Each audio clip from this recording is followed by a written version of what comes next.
হাই আজি আমি কৰিম আপোনালোকৰ শ্ব'ল্ডাৰ এক্সাৰচাইজেছ তো কেনেকৈ কৰিব লাগে কি কৰিব লাগে I will explain in this video' তাকি যিবিলাক নতুন প্ৰজন্মই জিম জইন কৰিছে যিবিলাক নতুন নতুন ল'ৰাই জিম জইন কৰিছে সেইসকলে বুজি পায় যে একচুৱেল এক্সাৰচাইজবিলাক কেনেকৈ কৰা যায় না কি যিবিলাক ছ'চিয়েল ইনফ্লুৱেঞ্চাৰৰ ভিডিঅ' চাই পেলাই যি টি এক্সাৰচাইজ কৰি থাকে সেইবিলাক এক্সাৰচাইজৰ পৰা দূৰ হৈ যাতে একচুৱেল যিবিলাক বেছ এক্সাৰচাইজ ফ্ৰেম বিল্ডিং এক্সাৰচাইজেছ সেইবিলাক আমি শিকোঁ ভালকৈ আৰু সেইবিলাক কৰোঁ আপোনালোকে ভিডিঅ'টো চাই থাকক I hope it helps a lot.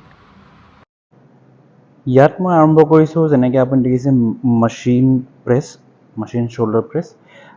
এইটো নাথাকিলেও আপোনালোকে ডাম্বল প্ৰেছেৰেও ষ্টাৰ্টিং কৰিব পাৰে। চাব যাতে আপোনালোকে ভালকৈ এক্সাৰচাইজটো এক্সিকিউট কৰে, যিটো প্ৰপাৰ ফৰ্ম থাকে, যেনেকৈ বহি পেলাই এক্সাৰচাইজটো এক্সিকিউট কৰিব লাগে তেনেকৈ কৰিব লাগে।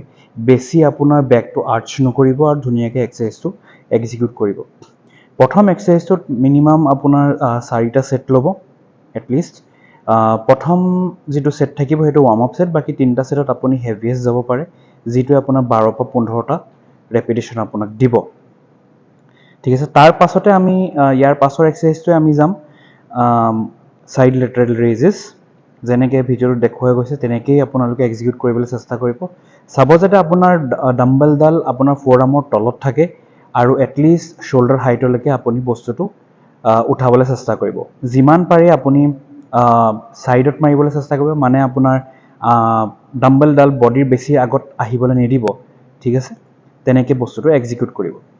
ইয়াৰ মই 4 to 5 ছেটছ লগাওঁ আৰু গোটেইকেইটা ছেটেই আপোনাৰ হাই ৰেপিটেশ্যনৰ ছেট হয়, কাৰণ আমাৰ যিটো ডেল্টইড থাকে তাৰ যিটো মাজৰ মানে যিটো মিড ডেল্টইডটোৱে আপোনাৰ ব্ৰডাৰ লুক দিয়ে আৰু ভাল লুক এটা দিয়ে বডিটোত। আপোনাৰ ভি টেপাৰৰ পৰা আৰম্ভ কৰি প্ৰতিটো বস্তু সেইটোৱেই মানে ডিষ্টিংগুইছ কৰি দিয়ে, পিছফালৰ পৰা আগফালৰ পৰা ছাইডৰ পৰা। It looks very good. তো সেইটো কাৰণে সেইটোৰ ওপৰত মই বেছি কনচেনট্ৰেট কৰোঁ আৰু সেইটোৱে অভাৰঅল লুকটো ভাল আনে বডিটোত এজ ৱেল এজ আপোনাৰ শ্ব'ল্ডাৰত। তো ইয়াৰ মই প্ৰথমটো ছেটত 20 to 30 ৰেপিটেশ্যন, তাৰ পাছৰ ছেটটো 15 to 20, তাৰ পাছৰ ছেট 12 to 15, তাৰ পাছৰ ছেট এগেইন 12 to 15।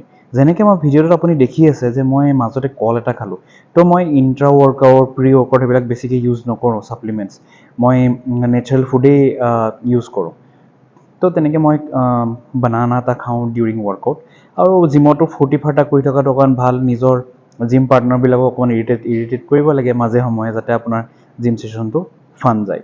তাৰ পাছতে নেক্সট এক্সাৰচাইজটোৱে হ'ল মিলিটাৰী প্ৰেছ। আপুনি যেনেকৈ ইয়াত দেখিছে মই মিলিটাৰী প্ৰেছ কৰিম। আমাৰ ৰেক এটা আছে, সেইটো ৰেকতে কৰিছোঁ। যদি নাথাকে তেতিয়াহ'লে আপুনি নিজৰ হিচাপত বস্তুটো ছেট আপ কৰি লৈ পেলাই ধুনীয়াকৈ এক্সাৰচাইজটো এক্সিকিউট কৰিব। এই এক্সাৰচাইজটো এক্সিকিউট কৰাৰ সময়ত আপোনালোকে চাব যে আপোনাৰ ক'ৰ বেলেঞ্চ আৰু যিটো গ্লুটছ, এই দুইটা বস্তু ভালকৈ টাইটেন হৈ থাকে। এইটো এক্সাৰচাইজত মই টোটেল 3টা ছেট ল'ম। তাৰ নেক্সট যিটো এক্সাৰচাইজ হ'ল এইটো আপুনি দেখিছে মেচিন লেটাৰেল ৰেইজেছ, যিটো মেচিন থাকে। ইয়াৰ সলনি আপুনি কেবলতো কৰিব পাৰে এক্সাৰচাইজটো। মই ইয়াত দেখিছে আপোনালোকে মই 2টা এক্সাৰচাইজ লেটাৰেল ৰেইজেছ আৰু 2টা এক্সাৰচাইজ প্ৰেছিং মুভমেণ্ট লৈছোঁ। ঠিক আছে, এই দুটা মই এইটো কাৰণে লৈছোঁ যে মোৰ যিটো প্ৰেছিং মুভমেণ্ট, যিটো শ্ব'ল্ডাৰ ষ্ট্ৰেংথ আৰু টোটেল মাছটো আহে আৰু ছাইড ডেল্টইডটো ভালকৈ প্ৰট্ৰুড হৈ ধুনীয়াকৈ ওলাই যায়। ঠিক আছে, ইয়াৰো মই 3টা ছেটেই ল'ম আৰু টোটেল ৰেপিটেশ্যন সেইটো 12 to 15ৰ ভিতৰত থাকিব। গোটেই ছেশ্যনটো শেষ হৈ যোৱাৰ পাছত মই ধুনীয়াকৈ পজিং এটা কৰিবলৈ চালোঁ যে সেই দিনাখন ধুনীয়াকৈ পজিং এটাও কৰিলোঁ মই। আৰু পজিংটো আপোনাৰ আপুনি চাব পাৰে ভিডিঅ'ত। পজিং কৰাটো বহুত জৰুৰী হয় ন। পজিং কৰি থাকিলে আপুনি মাইণ্ড মাছল কানেকশ্যনটো ভালকৈ থাকে।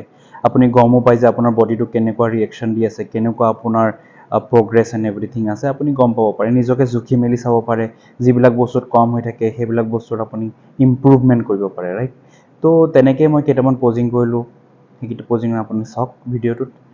আৰু চাব যাতে প্ৰতিদিনাখনে আপোনাৰ যিটো ইণ্টেনচিটিটো আপোনাৰ এক্সাৰচাইজত ইনক্ৰিজ হৈ থাকিব লাগে। Either you increase the weight or same ৱেইটতে আপোনাৰ ৰেপিটেশ্যন এটা হ'লেও ইনক্ৰিজ হ'ব লাগে, যাতে আপোনাৰ ইণ্টেনচিটিটো ইনক্ৰিজ হয়। Hope this video' helps a lot.